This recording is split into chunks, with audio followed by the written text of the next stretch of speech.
वृंदावन में एक जगह है काली दे नाम की, यमुना जी को वहां कालिया रहता है।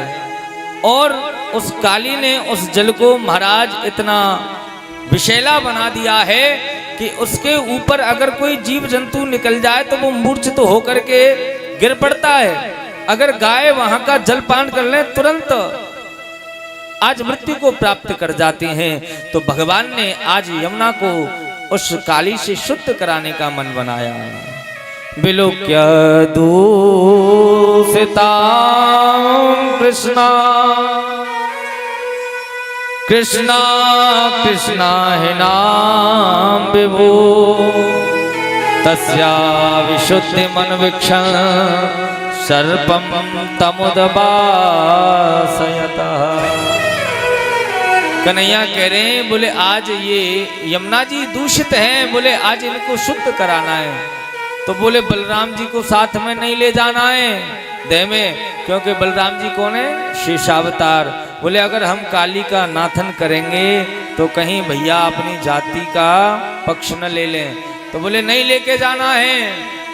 आज बलराम जी से लड़ाई कर ली, ग्वाल वालों से छुट्टी कर ली, बोले आज बछड़ों को गायों को चराने नहीं जाना है।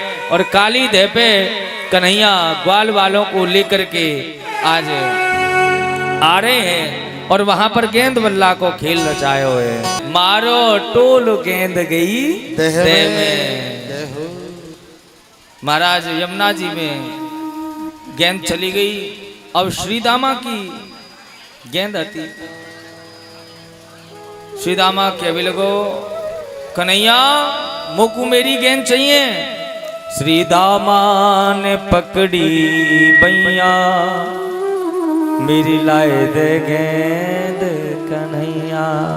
बोले श्रीदामा मोकू मेरी गेंद चाहिए। अब तो कन्हैया कह लगे अरे श्रीदामा तू कैसी बात नहीं करे भैया, अरे वो तो देह में चलेगी और देह में तो पतो ना काली नाग रही है और कितनों बिसेलो जले माँ को। अब जो भगवान के संग में सखाते बोले अरे श्रीदामा तू कैसी मूर्खता बड़ी बात नहीं कर रहे हो, वो तो देह में गई। श्रीदामा बोलो मोकू कछूना है पतो लाला, मोकू तो मेरी गेंद चाहिए। कन्हैया कहने लगे भैया ऐसी और 10-20 गेंद में मैया यशोदा से बनवा दूंगा। बोले ना चाहिए, मोकू तो मेरी गेंद चाहिए और वही गेंद चाहिए। तो कन्हैया कहने लगे भैया तेरी गेंद तो जब ही मिलेगी जब जामे देह में को कूदना पड़ेगा। बोले कूद जाऊं, बोले कछू कर कन्हैया लोग मोकू मेरी गेंद लाके दे। श्रीदामा आदि सब सखा जो हते भगवान से मने कर भी लगे अरे कन्हैया मत जा भैया, अरे का बात न करे, अरे ये श्रीदामा तो पागल है गयो दिखे। मनसुका मने करे भैया कन्हैया मत जा। और देखते देखते जो देह पे कदम का वृक्ष था कन्हैया उस पर चढ़ गए। सखा कहने लगे बोले श्रीदामा अपनी कन्हैया को रोक ले, अपनी रोक ले, नहीं अनिष्ट हो जाएगा। लेकिन श्रीदामा कहने लगा मुझे नहीं पता, मुझे तो मेरी गेंद चाहिए और वही गेंद चाहिए। आज इतना देखते देखते कन्हैया ने देह में छलांग लगा दी। कन्हैया कूद गए, दौड़े दौड़े आज मनसुका इत्यादि मैया यशोदा के पास में गए। उनसे कहा बोले भैया आज कन्हैया देह में कूद गया। जो ब्रजवासियों ने सुना कन्हैया ने देह में छलांग लगा दी, सब ब्रजवासी महाराज वृंदावन को त्याग कर देह में आग देह के पास आकर के आज कन्हैया पुकारने लगे, कन्हैया को याद करने लगे। अरे कन्हैया तूने ऐसा क्यों किया? श्रीदामा से कहने लगे अरे श्रीदामा तूने अच्छा नहीं किया,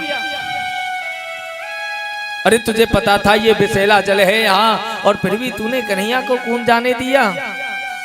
इधर में भगवान जो है काली नाग के पास में पहुंचे।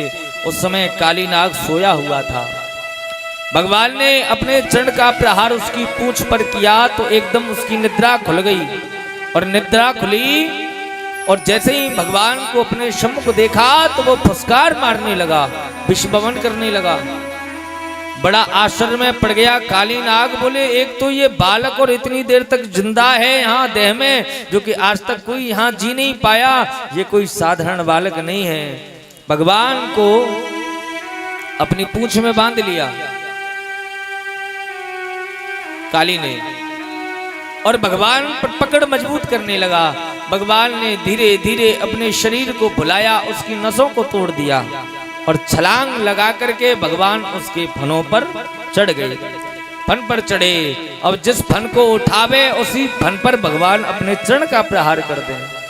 जिस फन को उठावे उसी पर चरण प्रहार करें, जिसको उठावे उसी पर चरण प्रहार करें।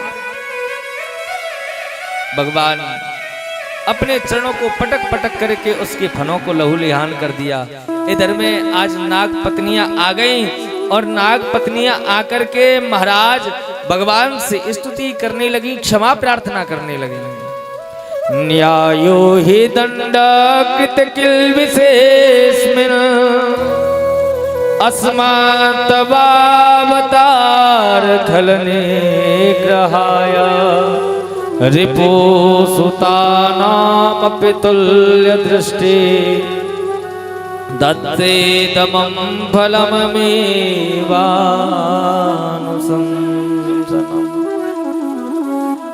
नाग पत्नियां कहती हैं, बोले महाराज आपने बड़ी कृपा की कि जिन चरण रजड़ केवल चरणों की रज को पाने के लिए ऋषि जो है अपना समस्त जीवन न्यौछावर कर देते हैं। अगर मिल जाए तो उनका जीवन सफल, ना मिली तो जीवन ऐसे ही चला जाता है। और इन जन चरण कमलों का सानिध्य प्राप्त के लिए आज योगी अपना समस्त सब कुछ लुटा देते हैं, अपना जीवन तक मिटा देते हैं, तब भी ये चरण शरण नहीं प्राप्त होती। लेकिन आज आपने कृपा की कि हमारे पति के शीश पर अपने चरणों को पधरा दिया। इनका कितना अहोभाग्य है। महाराज नाग पत्नियां कहती हैं आपने कृपा की, लेकिन महाराज अब आप ऐसी कृपा करो कि ज्यादा इनके फनों पर उछला कुंदली मत करो, वन्यथा इनका प्राणांत हो जाएगा। आज भगवान कहने लगे, अरे देवी तुम तो बड़ी अच्छी हो, हमारी इच्छा है कुछ वरदान देवी की मांग लो, क्या चाहिए। तो नाग पत्नियां बोली महाराज वैसे तो मुझे कुछ नहीं चाहिए, हमें स्वर्ग न चाहिए, बैकुंठ मुक्ति कुछ नहीं चाहिए, हमें आपके चरणों की धूल मिलती रहे, बस ऐसा वरदान चाहिए। भगवान ने कहा ठीक है मैं इसे छोड़ दूंगा, आज इससे कहो कि ये यहाँ से निकल करके रमणक द्वीप में चला जाए। इसने इस यमुना को विषैला कर दिया है। नाग पत्नियां आज वो काली कहने लगा, बोले महाराज मैं वहां नहीं जाऊंगा, अगर मैं वहां गया तो वरुण मुझे जीवित नहीं छोड़ेगा। तो भगवान ने कहा, बोले काली अब तेरे फणों पर मेरे पद चिन्ह हैं, अब तुझ पर गरुण भी कुछ नहीं कहेगा। भगवान को अपने फण पर बिठा करके ऊपर की ओर काली लेकर के आया।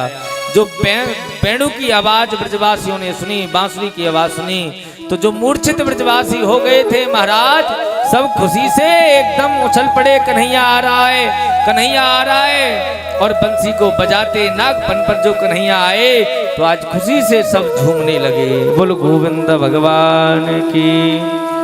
आज भगवान ने काली से यमुना को मुक्त किया है।